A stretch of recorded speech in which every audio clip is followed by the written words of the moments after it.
Welcome back to Beyond the Script. I am your host and your intuitive business mentor slash spiritual life coach, Nikki. Today we are going to get into how creation is your birthright. Creating things is your birthright. Okay, let's get into it. First, before we get into it, let me ask you this. When was the last time you created something just because it felt good? Not for productivity, not for someone else's approval, and maybe even not for money. Although I will say this, I am not opposed to getting paid to create because it is also your birthright to get paid. But this episode is going to get into more creation. But think about that. When was the last time you created something just because it felt good? We get so caught up in creating for the sake of feeling like we have to do it, like we have to put something together, like it's a task that needs to be checked off. And that's not how it's supposed to be. We were never supposed to box in creation, but we did. And I'm gonna give you some proof right now as how I know we were never supposed to box in creation. Think about children. Think about when you were a child.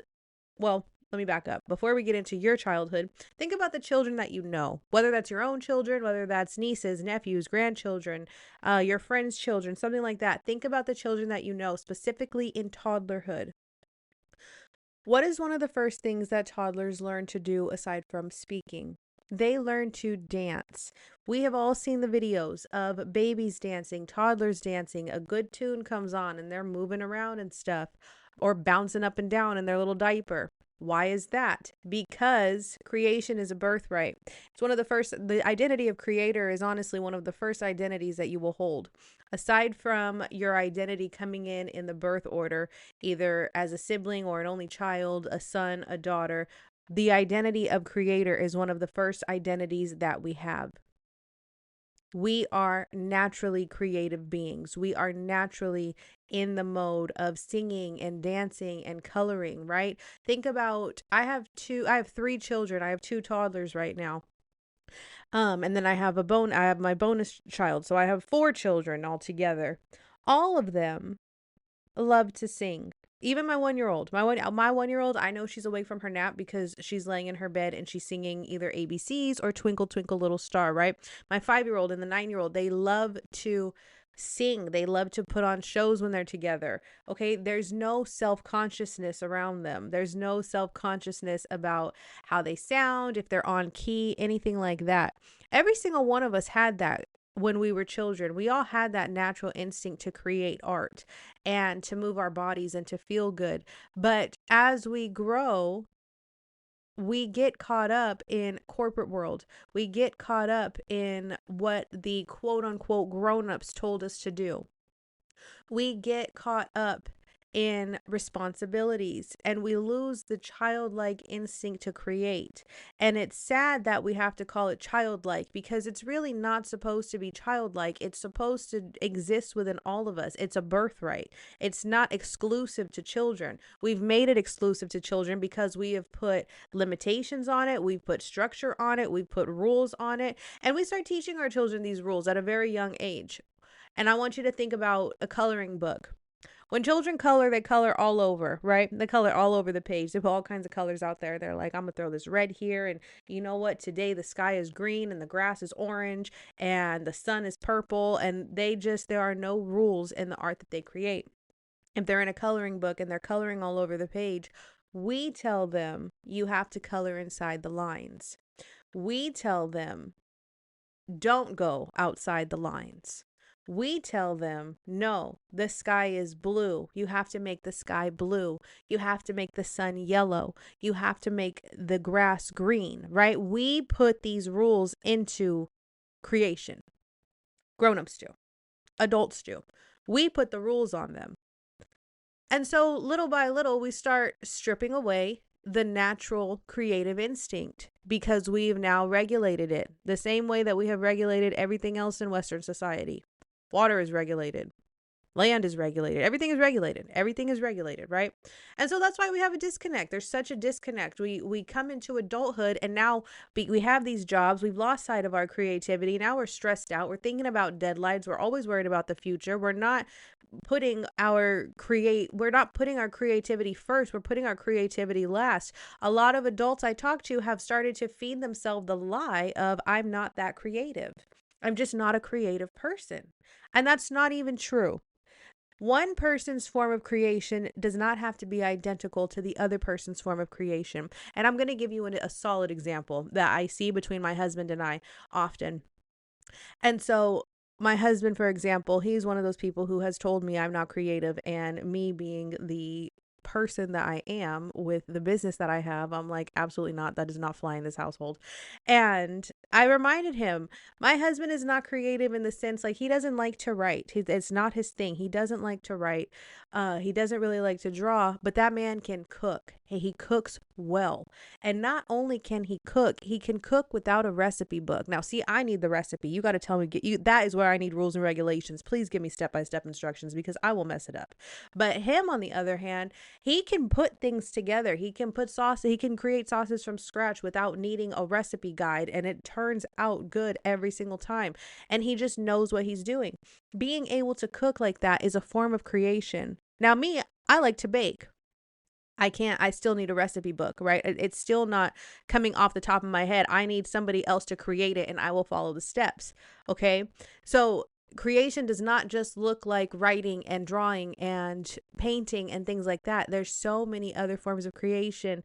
My creativity just happens to be in writing, and I like to color. I love to color, but I can't draw. I'm not good at drawing. I've never cared to draw. Well, I used to care to draw. Then I realized it's just not my talent, right?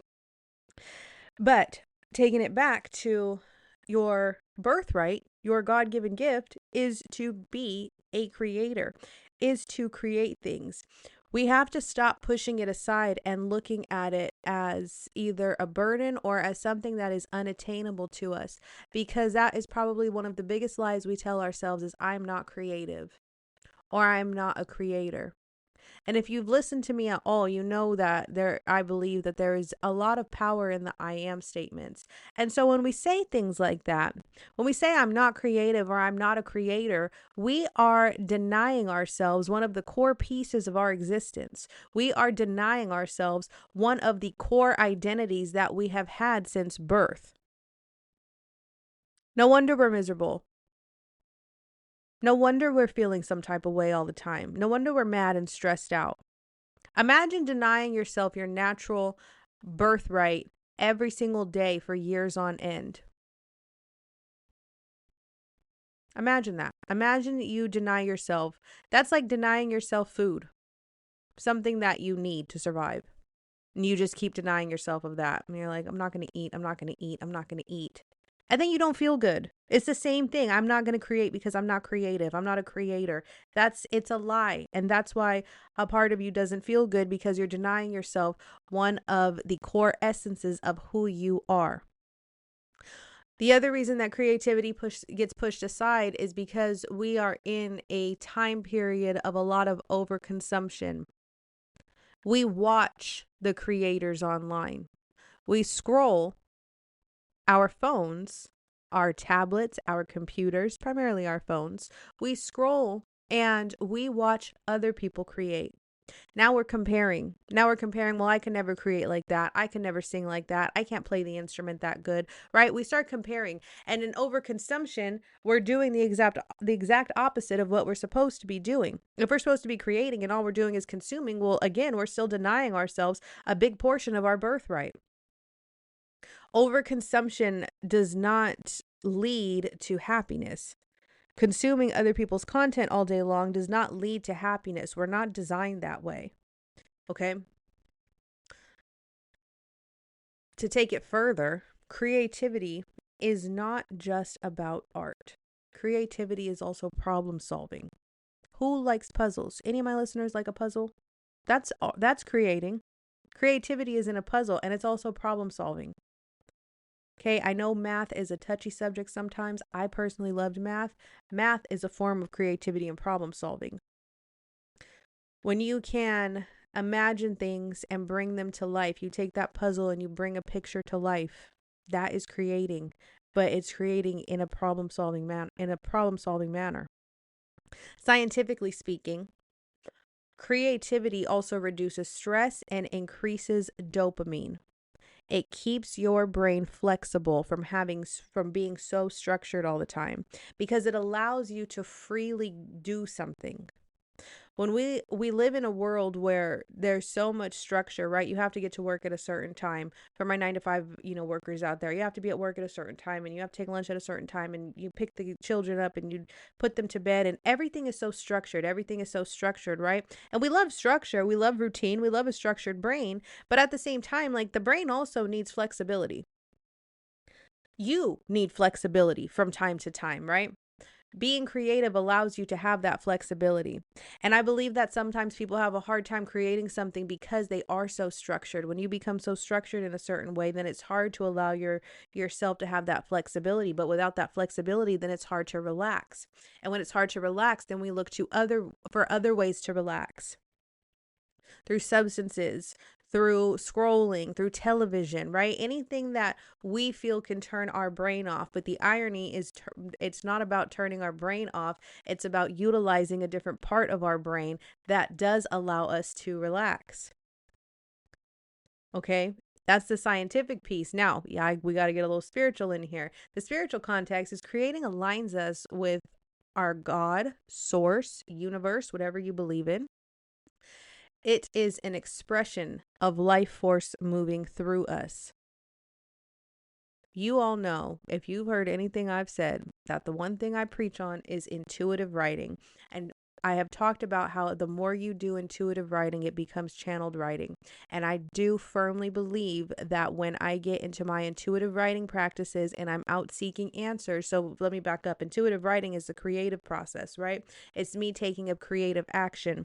Now, when I pair that with seek and you shall find, when I pair that with me seeking something, then what happens is I get a channeled message on the paper. Intuitive writing is very much so how I connect with God. It is very much so how I can hear the answers that God is providing, because when you get into that free flow mind and you start writing in this way and the writing turns into a channeled writing, that's the message you've been waiting to receive. That's the message that you've been looking for. That's the guidance that you need, right? This is why creativity is so important. If you're a spiritual person, you should be creating. You should be creating all the time. You should be connecting with nature. The more you connect with nature, the more creative you feel. Let me ask you this. I want you to think about this. When you have found yourself in a mode of consumption, and we've all been in modes of consumption, I've been in modes of consumption. When you find yourself in a mode of consumption and you take a break and you go to spend the day in nature, right? Every time I have a beach day, for example, I'm not on my phone. Like, I am enjoying the sand, I'm enjoying the air, I'm enjoying the water, I'm watching my children play. We're just having a good time. I'm maybe having some snacks. I like to take my mocktails, like, love going to the beach, right? Whenever I have a day like that, not only is that a natural stress reliever, not only do I feel refreshed, but it makes me not even want to go back into a world of consumption. It allows me to feel creative. And so, bringing it back to my question a moment ago, my question to you is, when you spend time in nature, how does something like that fuel your creativity? And if you haven't done it in a while, then what is something you can do in nature to fuel your creativity? And I say this not to say that you have to go searching for the creative energy while you're, exploring the earth, but just something to make a mental note of the next time. Next time you're spending a day, whether it's on a hike, at a beach, at a lake, at the river, just in your backyard, watching the clouds go by. Whenever you do that, see how your creativity comes back. See how you feel in the creative sense. And watching the clouds go by actually just gave me a thought about how that in itself is another form of creativity. Have you ever laid and watched the clouds go by and made little shapes out of the clouds? That's actually one thing that I'm really good at. My husband laughs at me because I can look up at the sky and I'll be like, "Oh, that looks like a dinosaur. Oh, that one looks like, look at that one. That one looks like a bird flying. Oh, that looks like whatever it is, right?" And it's so funny because he's like, "What are you talking about? They're clouds." But I keep up with my creative energy a little bit more. Therefore, my imagination is stronger. I can see things like that.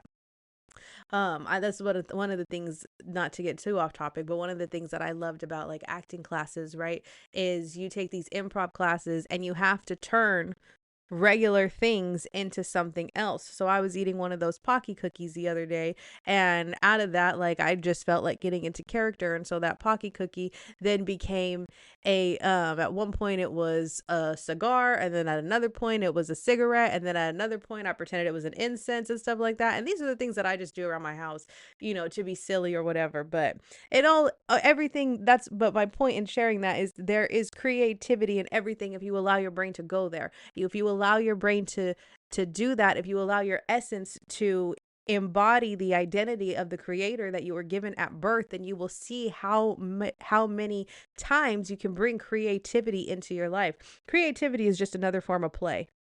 Adults hate the idea of play. Our idea of play now is like drinking or something. You know what I mean? Like other things. I'm like, you got to take it back to like childlike play, right? That is what is truly playful in our minds. Okay, so with that being said, here are some simple practices to reawaken creativity. And I just said one in my notes. I've got give yourself permission to play. And that's so funny because I just said it and forgot that I wrote that down. But give yourself permission to play without expectation. Dance in your kitchen, doodle, draw, even if you don't think it's good.